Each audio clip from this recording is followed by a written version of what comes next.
बिहार को बदलाव की धरती कहा जाता है। हमारे साथ एक ऐसे शख्सियत मौजूद हैं जो बदलाव के लिए जाने जाते हैं। चंपारण के बेटे हैं, अपने पिता के लिए अधिवक्ता बेटे हैं, दलित समाज से आते हैं, नीतीश कुमार की पार्टी का चेहरा है। नीतीश कुमार के दलित जिस वोट की राजनीति पूरे देश दुनिया की पार्टी कर रही है, भारतीय जनता पार्टी हो, कांग्रेस हो, उसके दलित प्रवक्ता हैं। मठ और मंदिरों की निगरानी करने के लिए, उसके आय व्यय को जानने के लिए, क्या आय क्या व्यय आ रहा है, क्या दलित समाज के लोगों को परेशानी हो रही है, इसी के लिए मुख्यमंत्री नीतीश कुमार ने हीमराज राम को नियुक्त कर दिया है। मंदिरों की अब रखवाली करेंगे। दलित बेटे हैं, अधिवक्ता बेटे हैं, अपने पिता के लिए पटना हाई कोर्ट में प्रैक्टिस करते हैं, जेडीयू के प्रवक्ता हैं, बड़े प्रवक्ता हैं। हीमराज जी, नीतीश कुमार ने तो जिस मंदिरों से दलित लोगों को दूर रखा जाता था, नीतीश कुमार ने मंदिरों की निगरानी करने के लिए आपको बैठा दिया, क्या कहिएगा? निश्चित रूप से आपने बिल्कुल सही कहा। जिस समाज को मठ मंदिरों से सदियों से दूर रखा गया, नीतीश कुमार जी ने इतिहास कायम किया है कि जिस समाज को मठ मंदिरों से दूर रखा गया सदियों से, उसी समाज के बेटा को मठ मंदिरों की निगरानी, उसकी देखरेख और उसके संरक्षण के लिए अधिकार दिया है धार्मिक न्यास परिषद में सदस्य बनाकर। निश्चित रूप से काबिल तारीफ काम किया है हमारे आदरणीय नेता नीतीश कुमार जी ने। चूँकि नीतीश कुमार जी जो काम करते हैं वो सभी वर्गों के लिए, सभी संप्रदाय के लिए काम करते हैं। काम के मामले में कोई भेदभाव नहीं, कोई पक्षपात नहीं करते। हमारे लिए तो बड़ा गर्व का क्षण है। चंपारण के बेटे हैं, पहले आप चंपारण के बेटे हैं, फिर अपने पिता के पुत्र हैं।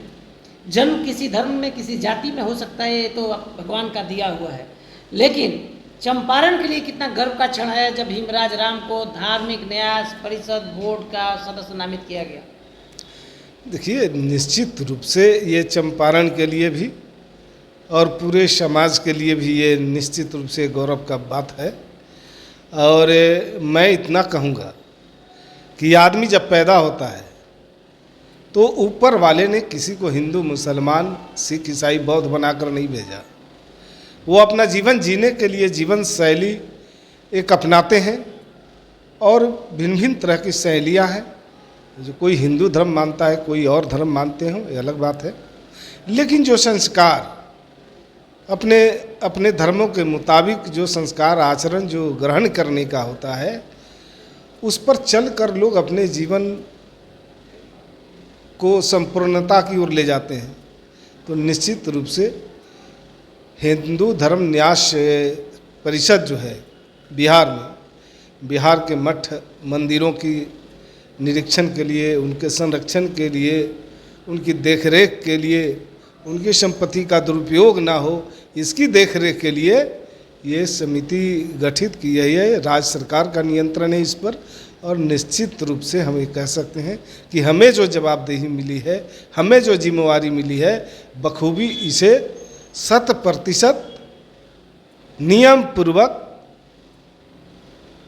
लोगों के लिए फायदे पहुंचाने वाले काम को करके एक नया कीर्तिमान तो जरूर स्थापित करें। मुख्यमंत्री पर क्या कहेंगे नीतीश कुमार के बारे में आप? नीतीश कुमार जी सर्वधर्म समभाव की बात करते हैं।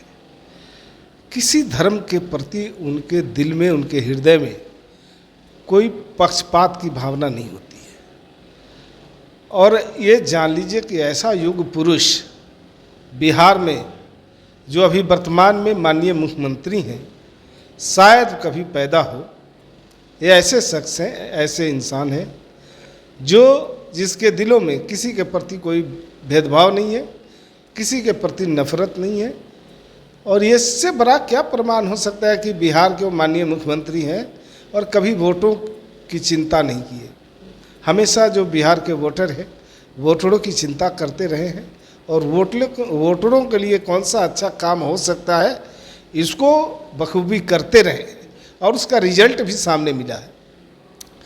तो वो कभी वोट की चिंता नहीं करते, वोटरों की चिंता करते रहे। इससे बड़ा प्रमाण क्या हो सकता है? तो मैंने हीमराज राम जी का इंटरव्यू किया, जिस शब्द का मैंने सबसे पहले प्रयोग किया, दलित शब्द का, मेरे शिक्षा जीवन में बचपन से आज तक इस शब्द को लेकर बड़ी राजनीति हो रही है। पूरे दुनिया में, पूरे देश में राजनीति हो रही है दलित समाज को लेकर। दलित समाज के हिंदू समाज के ही महत्वपूर्ण अंग रहे हैं।